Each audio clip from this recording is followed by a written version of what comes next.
चलिए, तो अब हम लाइव जुड़ चुके हैं। ये अरे हट जाओ यार, आने दो कोई नहीं, कहाँ जाएगा वो।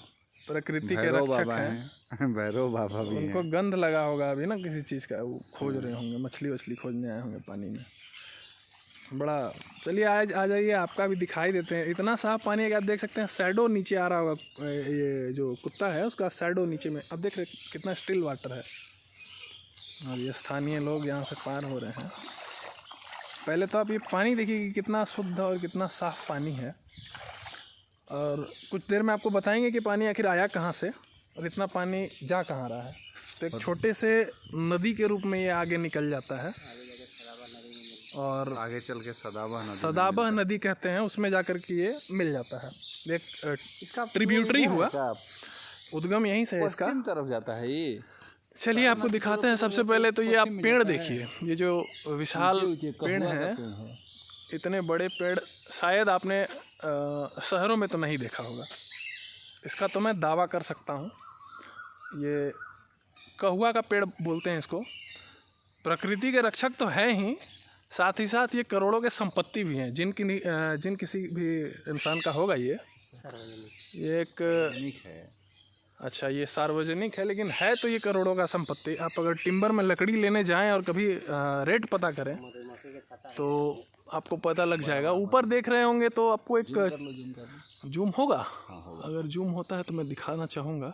ये देखिए, इस तरफ से नहीं आ पा रहा है, थोड़ा मैं साइड हो जाता हूँ। ये बड़े बड़े छत्ते जो दिख रहे होंगे, ये मधुमक्खी के छत्ते हैं। तो शहद का भी व्यापार यहाँ के स्थानीय लोग किया करते हैं। चलिए, प्रकृति का दृश्य तो आप लगभग हर जगह देख लेते होंगे, लेकिन यहाँ पे कुछ खास है। क्या खास है बताएंगे, हमारे साथ बने रहिए। चलिए दिखाते हैं आपको। तो हम एक पगडंडी से होते हुए अपने गंतव्य की तरफ प्रस्थान कर रहे हैं। ये पानी इतना साफ़ इसलिए था क्योंकि ये स्टिल वाटर है, करंट नहीं है इसमें। अगर करंट होता, बहता हुआ पानी तेज़ प्रवाह से होता तो इतना साफ़ नहीं दिखता आपको। और रेत नहीं है इसमें क्योंकि ये यहाँ इसका उद्गम स्थल है, तो मिट्टी उस तरीके से यहाँ पे बालू के रूप में नहीं बन पाती है। ये स्थान देख लीजिए आप, थोड़ा सा इसकी विशेषता हम आपको कुछ देर बाद बताएंगे। चलिए बढ़ते हैं, आगे बढ़ते हुए आपको बताते हैं। ये जो विशाल पेड़ है कहुआ का पेड़ है, और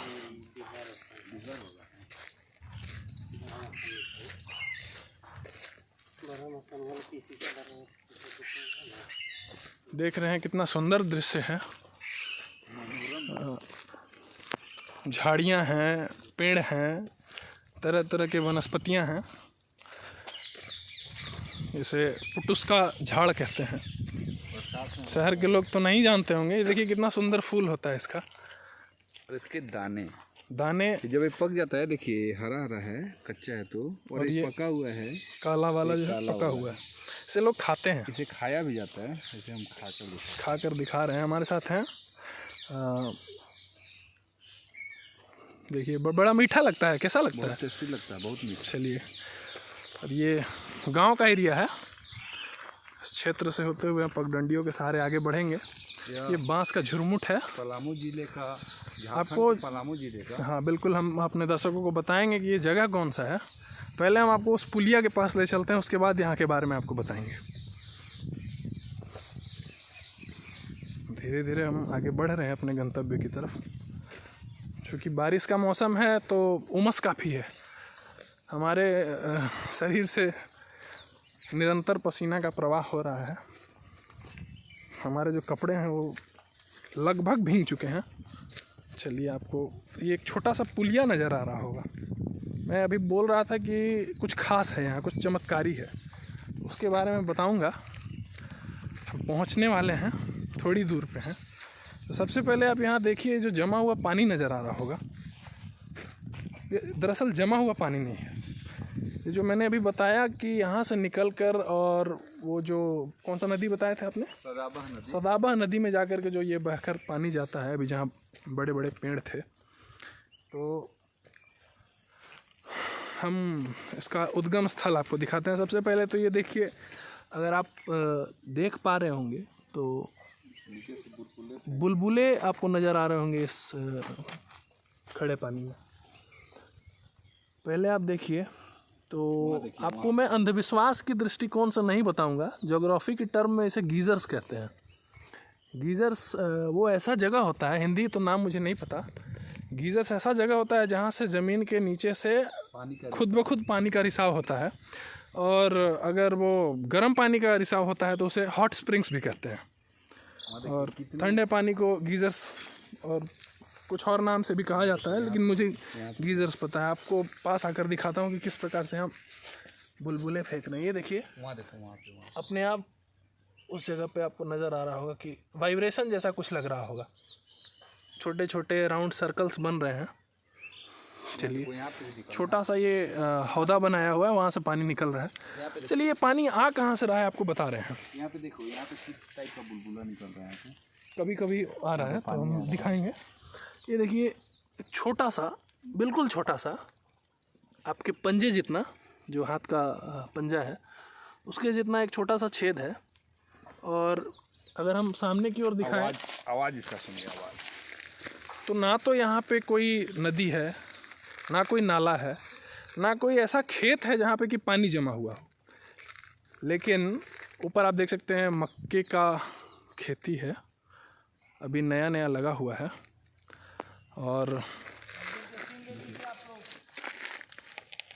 यहाँ जो आपको हम दिखा रहे थे गड्ढा, इस गड्ढे की आवाज़ आपको सुनाते हैं। अगर हम शांत रहें तो आपको इसकी आवाज़ सुनाई देगी। दो सेकंड के लिए हम शांत होते हैं।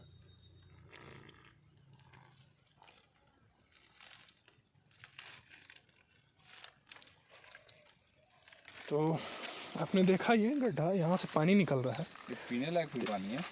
पानी पीने लायक है। कैसा पानी है? पीने लायक है। ये देखिए, हमारे साथ जो है ये पानी पीकर दिखा रहे हैं, बड़ा ठंडा पानी है, ऐसा बहुत ही ठंडा और बहुत ही मीठा पानी है।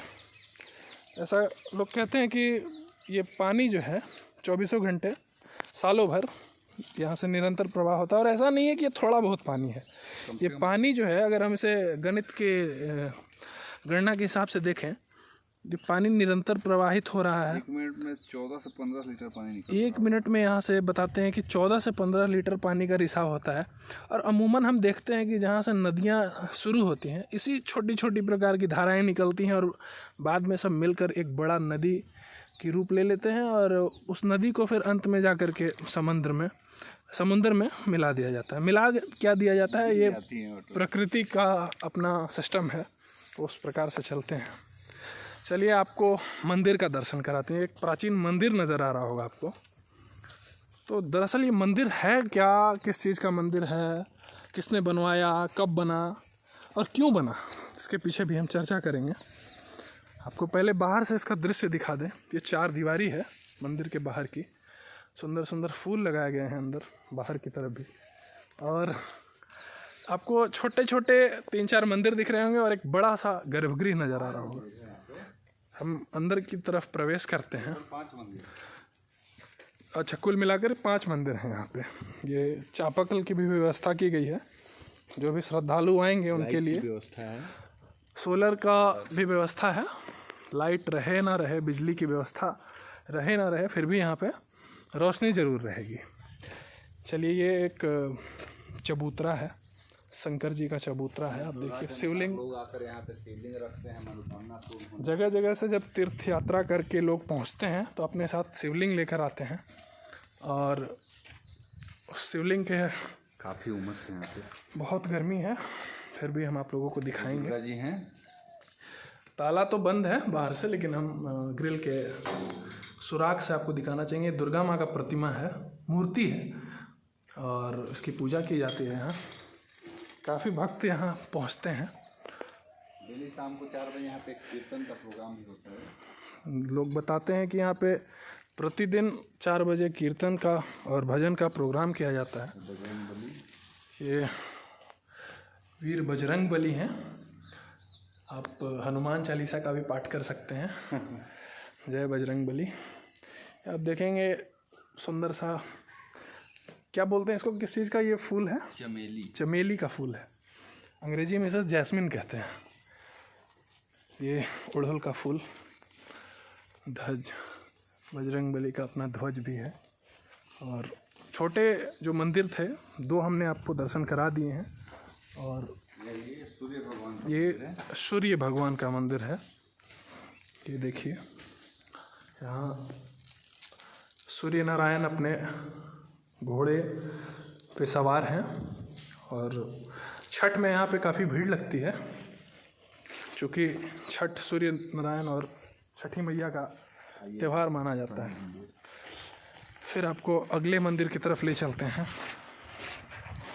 जो अगला मंदिर है शनि भगवान का मंदिर है। शनि भगवान का मंदिर है, बिल्कुल आप देख रहे होंगे एकदम श्याम रंग से ये सजाया गया है इसका, बिल्कुल। और इसे भी हम सुराग से दिखाएंगे। अंदर में शनि महाराज की प्रतिमा स्थापित है। यहाँ पे प्रतिदिन भी पूजा की जाती है और विशेषकर शनिवार के दिन काफ़ी लोग आते हैं। कहते हैं कि शनिवार के दिन तिल के तेल में या सरसों के तेल में दिया जलाने से जिनके ऊपर भी शनि देवता का प्रकोप होता है वो कम होता है। अब हम बढ़ते हैं गर्भगृह की तरफ। तो काफ़ी शांत जगह है, बहुत खाली खाली है, कोई लोग नहीं नज़र आ रहे, लेकिन फिर भी इतनी स्वच्छता है यहाँ कि इसका बखान करना ज़रूरी है।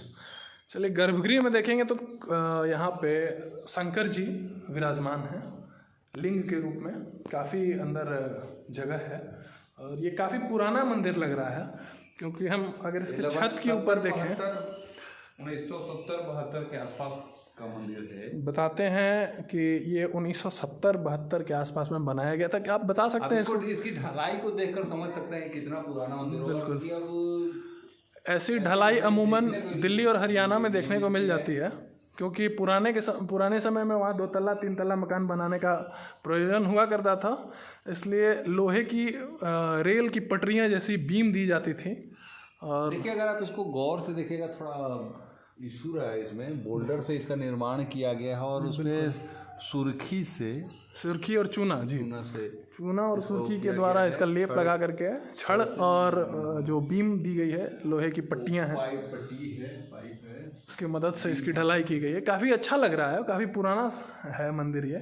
बाहर में भी देखेंगे तो ये एरिया का मरम्मत भी हुआ है। शिव पार्वती माता का ये प्रतिमा स्थापित है। कुछ एरिया का मरम्मत भी हुआ है। वो वाला एरिया ये पुराना समय का है और ये हाल का बना हुआ है। मरम्मत किया गया है। चलिए हम आपको मंदिर का परिक्रमा करके दिखाएंगे। तो हम परिक्रमा करते हैं।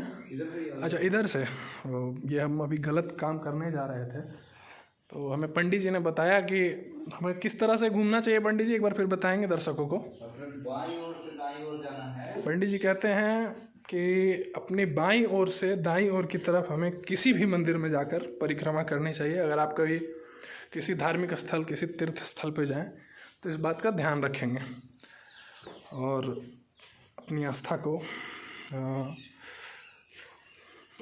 अपने विश्वास के साथ भगवान का पूजा करेंगे।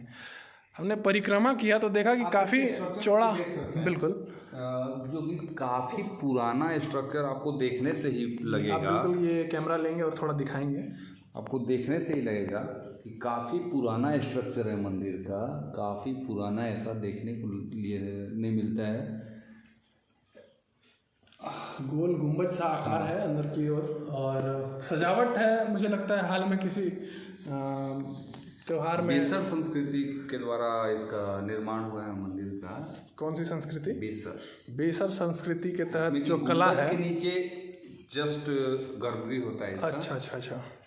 तो बताते हैं कि बेसर संस्कृति में जो पौराणिक काल में मंदिरें बनाई जाती थी, उसका ऐसा था कि जो गुंबज होता था, उस गुंबज के बिल्कुल नीचे में जो भी प्रतिमा या लिंग हो उसकी स्थापना की जाती थी और उसी संस्कृति के तहत इस मंदिर का निर्माण कराया गया। आप अंदर की तरफ देखेंगे तो काफ़ी नक्काशी भी काटी गई है।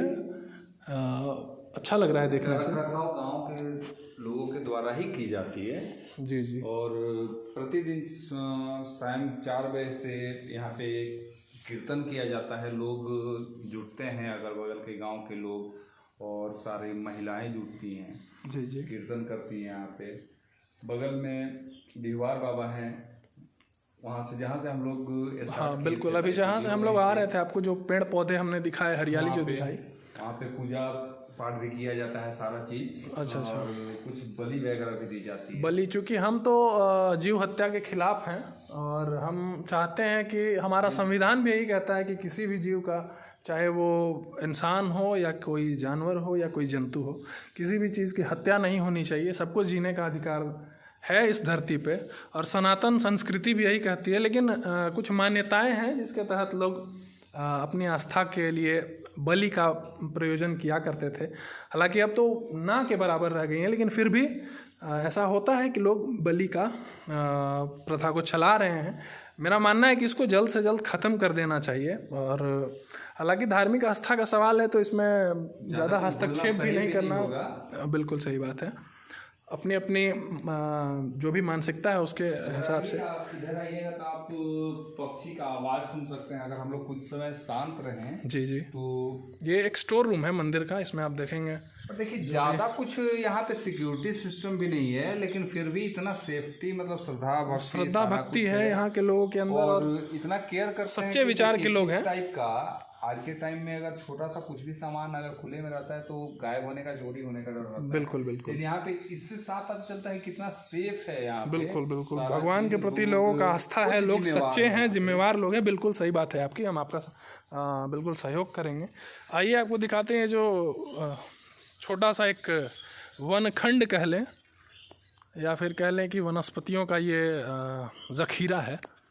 यहाँ पे आपको जो ये 4 दीवारी नज़र आ रही होगी, ये लोहे की बनाई गई है। और इस नदी की सबसे बड़ी खासियत क्या है कि सारी नदियाँ, लगभग ज़्यादातर नदियाँ अगर आप देखेंगे भारत में, तो पश्चिम से पूरब की ओर जाती हैं। लेकिन ये नदी जो है ये पूरब से पश्चिम की ओर जाकर सदाबहार नदी में मिल जाती है। बिल्कुल। तो ये आपको एक ख़ास बात अभी बताया गया है। हमारा कैमरा का जो कुछ क्वालिटी है, मुझे लगता है कि डाउन हो गया, हम इसे ठीक करने की कोशिश करेंगे। तो आपने देखा, और अब हम आपसे विदा लेना चाहेंगे। और आप यहाँ पे आए तो झारखंड के पलामू जिले के पाटन थाना क्षेत्र मुरमा कला, इस स्थान का नाम है झरना पर। आप आए। मंदिर का क्या नाम है? जो अभी पड़वा प्रखंड में आता है। और काफ़ी यहाँ पे आपको, मेरे वैसे तो ये मेरी मौसी का घर है यहाँ पे। बिल्कुल बिल्कुल। लेकिन मैं पहले यहाँ पे आ चुका हूँ, और फिर आने का इसीलिए हुआ कि यहाँ पे आए हैं, ऐसा खासियत है, बहुत कम देखने के लिए मिलता है ऐसा। तो हम लोगों ने डिसाइड किया कि नहीं, हमें यहाँ पे विज़िट करना चाहिए, देखना चाहिए, वाकई में नेचर की खूबसूरती को, प्रकृति की खूबसूरती को निहारना चाहिए। बड़ा अच्छा लगता है, बड़ा अच्छा जो हमें मन में जो प्रसन्नता होती है कि हम माँ प्रकृति की गोद में आकर, प्रकृति हमें कितना कुछ देती है, लेकिन हम प्रकृति को क्या देते हैं, ये सोचने वाली बात है। और हमें इस बात के लिए सोचना चाहिए, विचार करना चाहिए। बिल्कुल सही बात है कि हम अपने आसपास जो माँ प्रकृति हमें दे रही है, इतना शुद्ध वातावरण है, ये मनोरम दृश्य है। अगर आप दुखी भी हों, अगर 5 मिनट आकर यहाँ बैठ जाते हैं तो आपको काफ़ी अच्छा लगेगा। लेकिन बदले में हम क्या करते हैं, प्लास्टिक और जो भी शहर के ट्रैफिक के शोर से काफ़ी दूर। बिल्कुल सही बात है। कितना अच्छा लगता है यहाँ आकर। चलिए, इसी के साथ हम एंड करते हैं इस लाइव वीडियो को, और हम कोशिश करेंगे कि इसे IGTV पे भी हम शेयर करें अगर हो सकेगा तो। और शायद मुझे लगता है इस फ़ोन में IGTV की व्यवस्था नहीं है, लेकिन देखते हैं, अगर हो जाएगा तो हम इसे शेयर ज़रूर करेंगे। और आपसे आग्रह होगा कि अगर आप कभी इस तरफ आएँ तो एक बार पुनः आपको बता देता हूँ, ये क्षेत्र झारखंड राज्य के पलामू जिला अंतर्गत आता है, और पड़वा प्रखंड के जो, अगर आप इस वीडियो को देखेंगे तो इसमें, इसके डिस्क्रिप्शन में कॉन्टैक्ट नंबर और ईमेल आईडी दिया हुआ रहेगा। अगर आप विजिट करते हैं, आते हैं, तो आप इससे, इस दोनों चीज़ से, ईमेल आईडी से और फ़ोन नंबर से आप इंक्वायरी ले सकते हैं। बिल्कुल आपको प्रोवाइड हम आपको समिति का जो ईमेल आईडी है और जो नंबर है वो भी हम प्रदान कर देंगे, ताकि भविष्य में अगर आप कभी आएँ और आप चाहें कि आपको सुविधा मिले हर प्रकार की। बिल्कुल। चलिए हम सेशन को समाप्त करते हैं। सेशन क्या कहना, ये तो एक भक्ति प्रचार कह सकते हैं। चलिए आप सभी का बहुत बहुत धन्यवाद। जय श्री राम।